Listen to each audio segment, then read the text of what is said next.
My dear friends, আমার ছোট বন্ধুরা কোথায় আজকে? চলো তোমাদের জন্য গোল দিয়ে বেশ কয়েকটা ছবি নিয়ে এলাম। তো তোমরা কম্পাস দিয়ে হোক বা গ্লাস দিয়ে হোক এভাবে গোল করে নেবে। গোল করার পরে আমরা ঠিক এভাবে ছোট ছোট করে মুখ আঁকবো। এটা বলো তো কিসের মুখ হলো? ঠিকই ভেবেছো, বিড়ালের মুখ। এবার বলো তো এটা কি আঁকছি? হ্যাঁ, মোরগের মুখ আঁকছি। মোরগের মুখ নয়, পুরো মোরগটাই আঁকছি। তাহলে দেখলে তো, ছোট ছোট দাগ দিয়েও গোল আকারের মধ্যেই তোমরা তোমাদের ভাবনাটাকে ফুটিয়ে তুলতে পারো। এটা বলো তো কী আঁকছি? এটা গরু আঁকছি, গরুর মুখ। এবার বলো তো এটাকে কী আঁকা যায়? ভাবো ভাবো। এটা আমরা আরেকটা বিড়াল আঁকলাম এবং পুরো বডিটা দিয়ে। হয়েছে না? এটা হচ্ছে কচ্ছপ।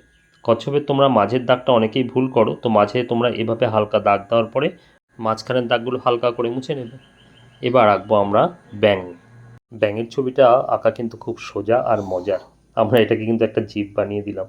এভাবেই এঁকে ফেললাম ব্যাঙ। এবার আমরা আরও একটি পোকার ছবি আঁকবো। এটাকে তোমরা সবাই চেনো।